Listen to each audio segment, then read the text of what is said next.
My heart is overwhelmed right now. So many good things, and to hear Sister Jada open us up, and such good words, Sister Jada. Sister Kathy was saying those. Whether you're young or whether you're old, these words make a difference to all of our to the service as a whole and to our heart. You added to the service tonight, Sister Jada, and it's such a good thing. To stir the hearts of God's people, to know that the Lord was looking down on you, Sister Jada. And I know I'm not trying to put you on the spot, but as Sister Kathy was saying, it's such an important thing to realize that you're a part of the church. You're not a part of the church tomorrow. There's many people that would say children are a part of the church tomorrow, but our children are a part of the church today. These children, some of these younger ones will be part of the church of tomorrow because they're still young. But when you get to Sister Jada's age and DJ and Zoe and Dakota, you guys are part of the church today. You guys have an ability to speak for the Lord today, ability to sing for the Lord today, ability to reach out and praise Him for the church today, to bring down the Spirit in our services. These young ones, you see, when you go to youth meetings and different ones, it's usually the young ones that go down front. They're the ones that are usually more tender. They can get the Lord's attention. And you young ones can get the Lord's attention. The older one, everybody else should be able to get the Lord's attention too, but there's something about a child's heart. They don't have all the worries as a person that's working, a person that has responsibilities. These young ones don't have all those responsibilities, so their hearts aren't bared down with all this stuff that the adults have to go through. Um, but continue, as Sister Kathy, continue doing what you guys are doing. It's such an amazing thing to see these young ones get up, to see the young ones playing, and to see the young ones in the Christmas play coming together, and it's just a good thing. But the song that the last song we sang, that He gave me a new life, something to live for. When I would have died, He gave me something to hope for. And when I was singing that song, the story of Sodom and Gomorrah and Lot and his family came to my mind. But the Lord gave Lot and his wife and his two daughters a new life, something to hope for. They would have died if they wouldn't have gone the opposite direction. If they would have stayed in Sodom and Gomorrah, they would have died. We all know the story that Abraham was pleading to the Lord. Lord, save this city. And he said, if there's 50, will you save this 30? Yes, I'll save it. And if there's 20, and if there's 15, and if there's 10, he would have saved the city. But there wasn't even 10 people in that city that was worth saving. Was it just four? Just Sodom and his wife and his two daughters. I think it's all it was. And what was that? It was Lot, not Sodom. Sodom was the city. Lot and his wife and his two daughters. Those were the only ones that were there, and they weren't worth saving. So the two angels came and directed them out, and they left. But the wife didn't have her eyes fixed on the new way, fixed on toward the goal that had lied before them. Lot and his two daughters had that goal set before them. They would have a new life, a new way to serve the Lord in a better way. But for some reason, Lot's wife didn't have her eyes fixed on that new way. She was still fixed on that old way.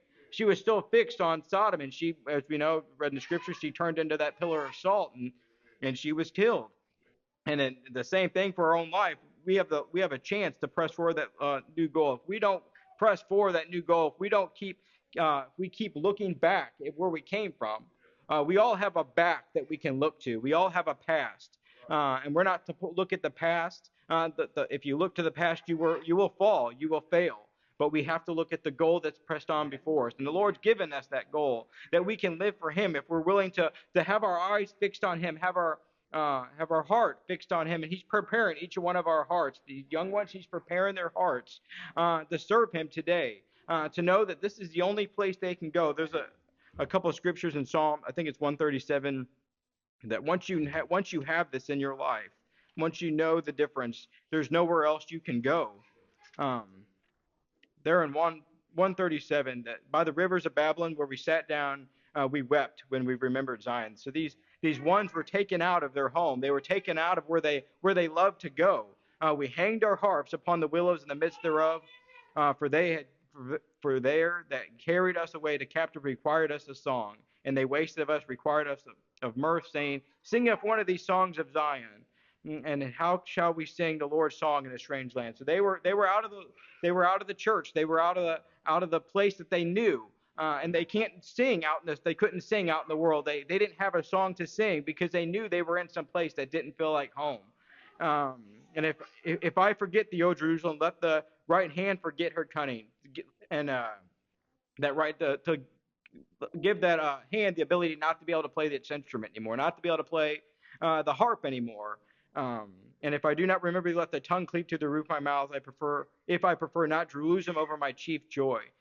They didn't want to have the ability to sing. They didn't want to have the ability to play if they couldn't play for where they knew that where they were supposed to be. And this is where we're supposed to be.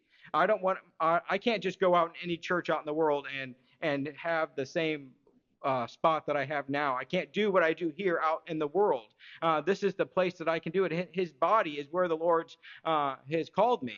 And all of us, we've all been called to the body, and to know, as Sister Jada, as my wife said, to know at such a young age that you've been called into something so far different than this world sees. And this world has no idea where they're at. This world has no idea where they're at. And people say that's horrible. You can't judge. But the Lord has given us wisdom. He's given us eyes of the discernment that we can see the difference between this side and we can see the difference between this side. We know what's right. We know what's wrong.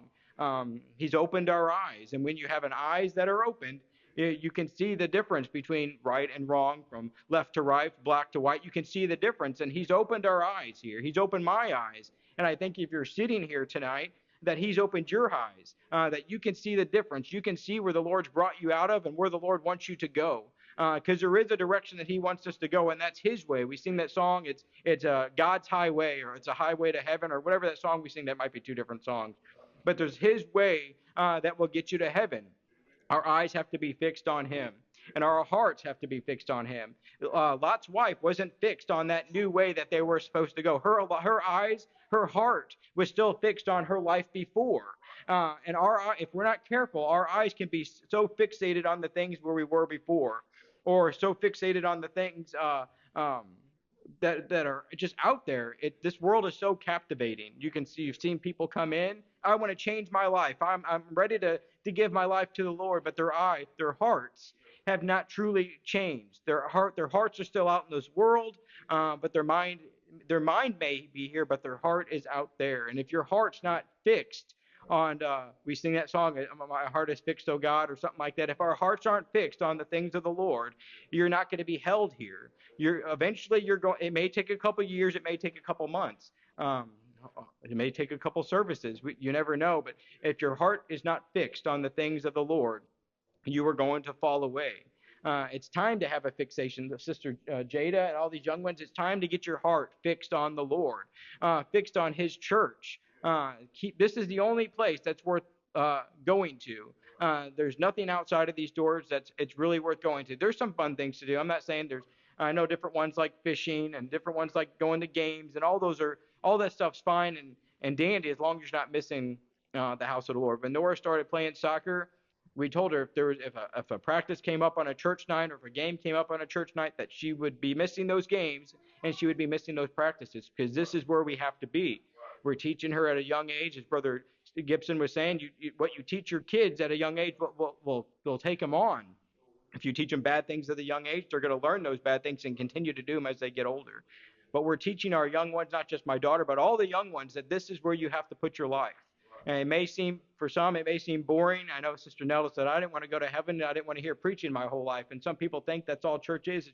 It's just preaching and talking and boring. But that preaching, those words that you hear coming across the pulpit, those words you hear coming across the saints, are the words that are going to keep you. It isn't the feel good hooping and hollering. That's not going to keep you. But it's those words, it's those testimonies, it's those doctrines that's going to keep you. So keep your heart fixed on those things. Keep your heart fixed on the Lord. There in Psalms 50, I think it's 57, David says, my heart is fixed, O God. My heart is fixed. I will sing and give him praise. We have to have a heart that's fixed on him. There's no other fixation there's no other way that we can get that fixed without coming to him. You can try to get that fixed out in the world. You can try to get that fixed by drinking a drink or smoking some drugs or however you do the drugs. But there's nothing that can fill that void, that can fill that fixation in your life like the Lord can. He's the only one that can help you. He's the only one that will be there for you when everybody else has thrown you away. And this world will throw you away. This world throws away their own. They don't care. It's sad, but this whole world just thinks about themselves. Um, but we can't. We're a people that doesn't just think about themselves, but we think about each and every one here, and we think about the what we are thinking about the ones out there. I think about every single person that's out there, and wish they would find their way in here. Not just so we would have more people, but so they could have the eyes and the understanding that we have, that there is no way to live this life without having the Lord in your life. We have to serve the Lord.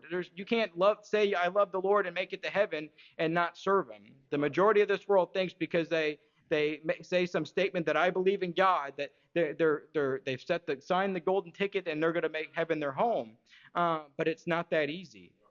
I wish it was. It would be amazing to know that if you just said those simple little words, I believe in God and I believe He died for me, that I'm going to get to go to heaven. But that's the extent that most of the world thinks. That's all they have to do. But there is a life that we must live.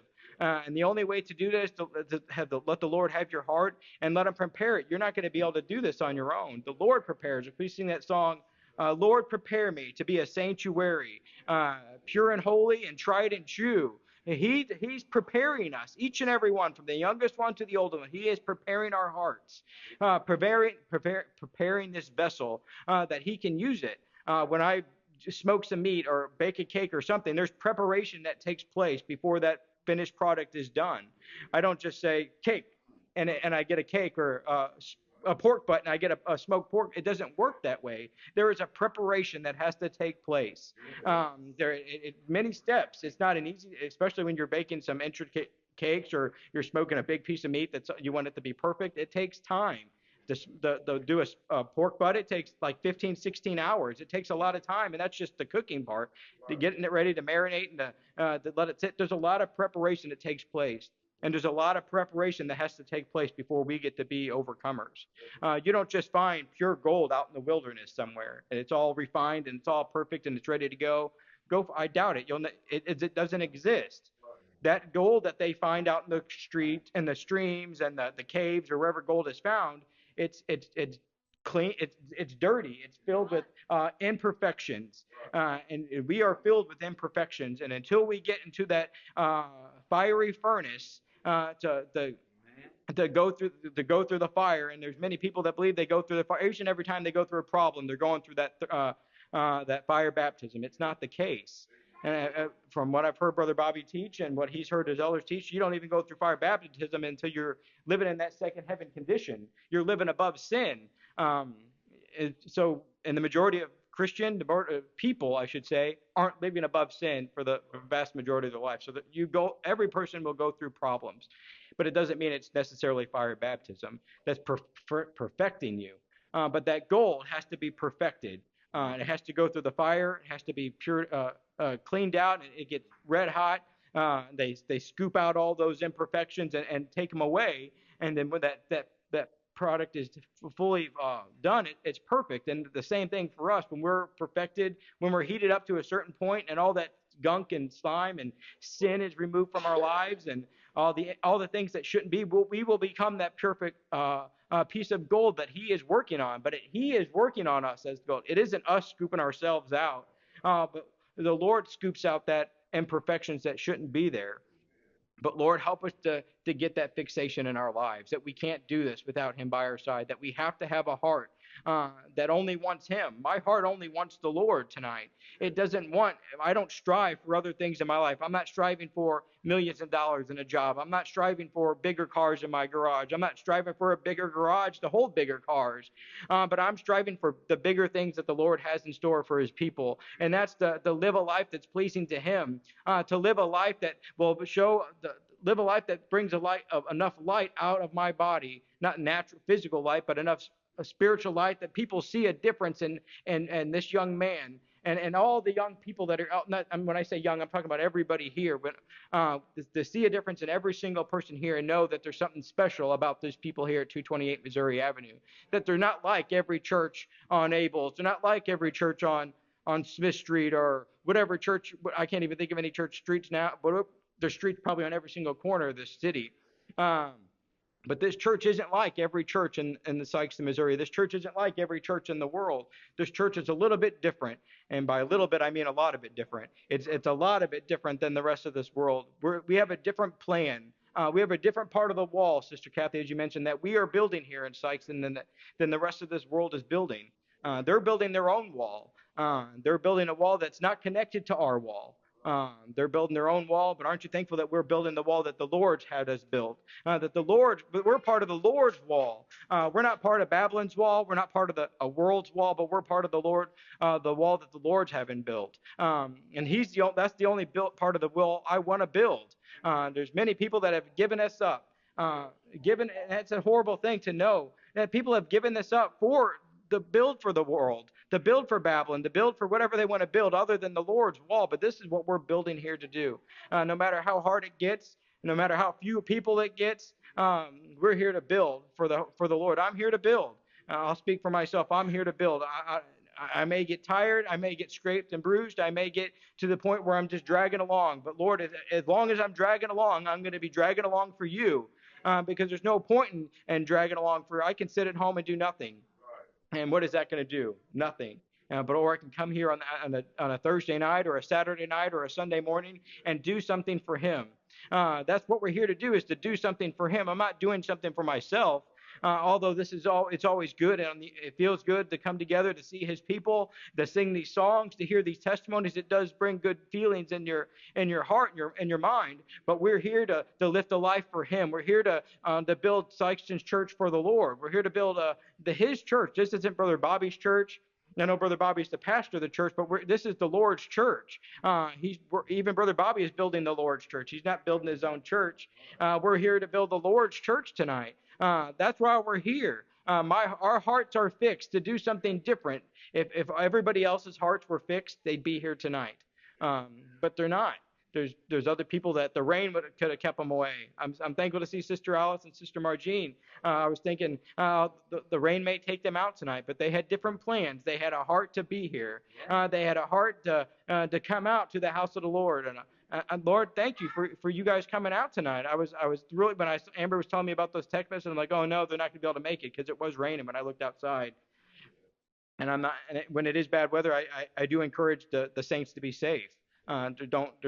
If it's all sleeting and snowing and crazy out, people should use some wisdom when they're. But if it's just a little bit of rain, if it was really foggy, that's another story. But I'm thankful you all made it out. I'm thankful that everybody made it out, because our hearts are fixed on the things of the Lord.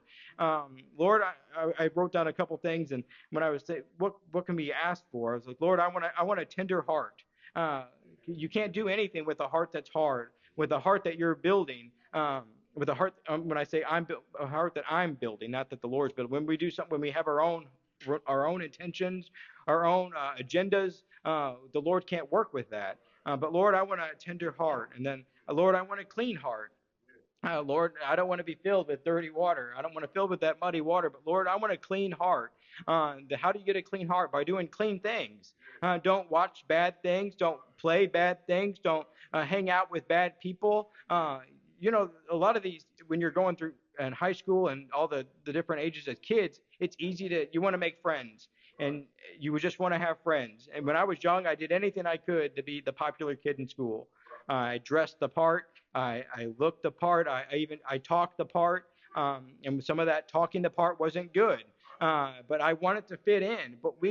And I think Sister Sabrina said this the other day when she was here, that she knew that for some reason she didn't fit in. There was something different. And I always felt that as well as a child. I'm like, Lord, why don't I fit in? Why isn't it easy for me to fit in with the rest of these kids in school? Why do I have to try so hard to fit in? And it's because I was never meant to fit in with those young kids. I was different. Even at that young age, the Lord had called me out. Whether I wanted to realize it or not, the Lord already had a plan for me in my life. But I tried to fight it as a young boy because I wanted to fit into this world. But I'm glad in time I wisened up just a little bit to know that it didn't matter if I fit in with these kids. It didn't matter if I fit in with this world. I want to fit into the plan of the Lord. And that's all we should strive for. These young ones don't strive to make the best friends and it's good to have friends, but be careful with the friends that you choose. Because you are, what's that? There's a saying that you are who you keep, or there's something, there's a saying that goes around with your whenever you hang around bad people. I can't think of the saying at the moment, but be careful with who you associate with. Um, and then uh, willing to have an obedient heart. Lord, that's another one of the things I asked the Lord to have an obedient heart. And I'm going to tell on myself here from last Sunday. I went home and I told my wife that during that song that what was that last song that we sang that God's good all the time. I had this an urge to pray for Sister Lawanda, and I'm like, oh, I don't. Why is it just me just me thinking that? And I told my wife, she's like, I felt the same thing. So I'm like, it wasn't just me then, but I felt so bad, Sister Luanda, that maybe it could have been a service that the Lord healed you or something like that, and I hindered it by not acting out. But Lord, let me be obedient. Lord, let me put my own feelings aside, my whatever it was that I was getting in my own way, my own carnal mind, saying, no, that's just you. And it had to be the Lord if my wife had the exact same song at the exact same time. My wife had the same thing. So it lets me know that it was the Lord, and it was me trying to push it away. But and then, Lord, let me have a contrite and humble spirit. I want a humble spirit before Him. There's so many people that have big, haughty spirits, and like I said, all they care about is themselves. They want to be puffed up. They want to be the main man. There's so many people that think if they're not a pastor, they're nothing. If they're not this, they're nothing. I don't care what I am as long as I'm in the house of the Lord. That's all I want to be as a child of God. I never asked to be in the ministry. And honestly, I wish I wasn't in the ministry, but I know that I have to do what the Lord wants me to do, regardless of what I want to do, because I have to set my feelings aside, set my nature aside. This isn't even like me to stand up and talk. The Lord knows that I'm a very quiet and backward individual, and to stand to my feet it is always the Lord. From going to say something like, I am just thankful to be here. That's how I used to test. That was my first testimony here when I walked in. It was probably, I'm thankful to be here one more time. As a 23-year-old young man, that was the first time I ever testified before the Lord. But the Lord has taken me from that 23-year-old man that could barely talk into what I am today. And I'm not anything today, but anything that I am is because the Lord's made me who I am today. The Lord's given me the ability to stand on my feet somewhat, but He's given me all the abilities to do. He is the one that's given me any ability. That's the point I'm making. Anything that I have, naturally, spiritually, is because of the Lord up above. It isn't anything that I've done. He's given me the mind to work. My natural job. He's given me the mind to work, and He's given me a physical body to be able to work around the church, and He's hopefully given me a spiritual mind to help here around the church. But I'm thankful that He's still working. That I'm thankful that He's still on the throne. I had one more scripture, Matthew 6:33, and we all know this scripture. Seek ye first the kingdom of God, and all His righteousness, and all these things shall be added unto you. Seek the Lord first with your heart. Don't just seek Him like it's nothing, like you don't have anything to do, but seek Him like you have that it's the only thing that you can do. There is nothing else worth seeking for. There's nothing else worth looking for. I ask me first. I'll tell you, there's nothing. I've already tried to look for the different things out in this world. I've tried to look for finances. I've tried to look for things that were going to be glory. I've tried to do this. I've tried to do that. And I'm telling you, it's not out there. But if you seek the things of the Lord, you can find everything that you need. The wife that you're looking for, the husband that you're looking for, you can find that in the house of the Lord. The children that you want, if it's in the Lord's will for you to have children, the Lord will provide. The job that you have, the Lord will provide it. I didn't have to go looking at any of these things. When I first got the job I had, I saw a building in Cape Girardeau, and I'm like, I want to work at that kind of building. I had no idea what the company was, no idea what they did, no idea what I would do. And I looked online when I got home that day and saw an opening for a contract administrator. I'm like, okay, I'll do that. I put my application in. They never called me. So I called them, and I put my application in. Like, well, if nobody called you, then you probably weren't qualified to get the job. I'm like, is there somebody I can talk to? And she's like, well, I'm actually the HR person that handles all the hiring of the company. She's like, I'll just do a phone interview with you right now. So I did a phone interview with you, and she's like, you just blew me out of the water. She passed me up to the next person, which would be my hiring manager. And I did my interview with her, and I blew out of the water. And they had me up with the chief legal officer of the company, and he did my interview with him. And out of all these people that I've interviewed with, you're the only one that I'm even worth considering. And the job, the hiring boss didn't even want me for the job. She liked me enough to push me up, but she didn't want me for the job. She had another person. But her boss liked me so much better that he wanted me for the job. You know, that in the story that story, I just dumbed it down real fast, but that story got told by all the different ones in the company, that the chief legal officer, the persistence that I had, the heart that I had to want to work. He would tell that story to all the different ones anytime they'd come and meet me. This guy wants to work. These guys got the heart to work.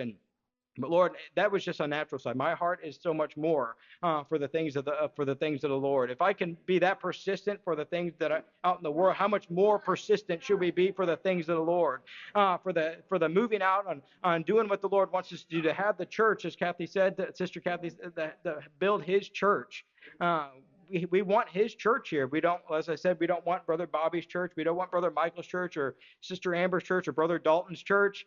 We want the Lord's church here in Sikeston, Missouri. That's the only reason why we're here, is to build the Lord's church here in Sikeston. It's the only church here worth going to. And I'm not trying to dumb down any other church in Sikeston, but this is the church for me. This is the church that the Lord's placed me at. So in my mind, this is the only church in Sikeston. I'm not interested in the other churches. I'm not here to work in the other churches in Sikeston. I'm here to work at 228 Missouri Avenue. And I'm just thankful that the Lord's brought me here, thankful that the Lord has brought all of us here, and there's no telling what the Lord has in store.